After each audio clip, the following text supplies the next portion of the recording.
man just released from prison to become a multi-millionaire. It turns out that just 2 years ago, Tom had just stolen a large diamond, and was surrounded by police. In his desperation, he stuck the diamond in the building's ventilation duct. He rushed to the building to regain his freedom, but what he saw before him was a complete surprise. The building had been turned into a police station. There were all kinds of police cars parked at the entrance. To make sure he was right, he even asked the grandmother on the road. Finally, he was sure it wasn't an illusion. Tom's feet were bouncing all over the place. For the sake of his future, he decided to go in and have a look around. But to get in, he had to swipe his card. So he pretended to be a delivery boy and tried to get in. The police took one look at the big buck teeth. They stopped him in his tracks and told him the only people who could get in were those wearing gloves and badges. Tom had an idea. He handed Jack his takeaway and got his card in hand. He was a good thief. Tom was overjoyed. He had his badge and fake ID made up a perfect file. The next day he put on a suit and went straight into the station. On the lift, he played it cool, trying to look the part. To the floor where the diamonds were hidden, sneaks into the ladies' room. Then he stepped over the toilet and was about to make his move. Just then a fugitive breaks in, scared the hell out of Tom, thought he'd been spotted and kicked him in the face. The criminal fell straight to the ground. Who knew that this kick would lead to a big success? The chief looked at the ventilation duct and thought something was wrong. Tom explained and said he was new to the force. If you don't believe me, look at the badge. The commissioner was delighted. He made him an official police officer and arranged for Jack to show him the ropes. Jack looked at him anyway. He was just an ordinary guy, even driving a car. He even drove a car.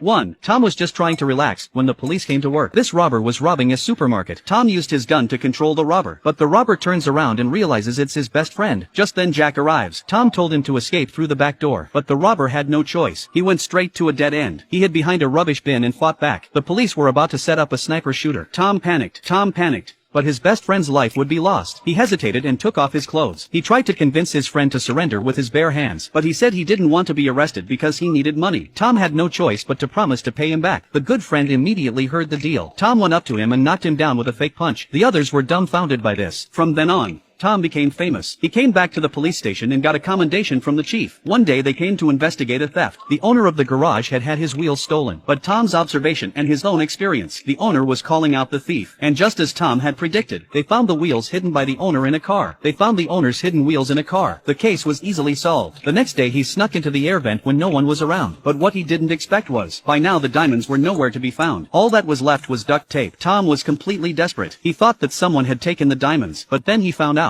a burst water pipe had washed the diamonds away. Tom saw hope again. He put the remote control car into the air vent. After searching carefully, he finally found the diamonds in the corner. Just as Tom was pleased with himself, the commissioner arrives. He said it was an emergency. He had no choice but to go ahead with the mission. After a chase, the culprit tripped on a clothesline. Tom caught him in the act. And that's how Tom got when he got back to the station. He rushed to the ventilation duct. He finally found the diamonds. Tom was so excited that he wanted to give them a kiss. But suddenly someone came along. Tom's hand shook. The diamond fell straight into a crevice. He was so anxious that he was jumping up and down. It turned out to be the chief who had arrived and told him that the evidence was to be used as bait to catch the criminals. Tom tried to get the diamonds out, but it was too late. He had to watch the diamonds being pushed away. Tom hastily said he would go undercover. The commissioner was very impressed. Tom is so dedicated to his job. The captain even told him that he had to be a good actor to be an undercover agent. Otherwise, his life would be in danger. This Tom is a professional. Soon Tom followed the car to the criminal's lair, and he got his hands on the diamonds. But before he could rejoice, Mark, who was working with him on the diamonds, he wanted to take the diamonds. He tried to take the diamonds when the truck was lifted by magnets and brought to a crowd of people. It turned out to be the boss of the group. Looking at the strange Tom in front of him, the boss was very cautious, suspecting him to be an undercover police agent. To prove that Tom was not an undercover agent, the boss told him to shoot Mark. Just as Tom was about to shoot, a large force arrived. The syndicate boss had no time to escape. He was caught red-handed, but Mark drove off with the diamonds. But in the end, Tom shot him dead. At a time when everyone was happy, Jack revealed his true identity. Tom rubbed his head helplessly. It looks like he's going to jail again. But Jack says we have no right to arrest you because you're in Mexico. Tom was overjoyed. He shook hands with his friend and said goodbye and took the big diamond and became a truly rich man.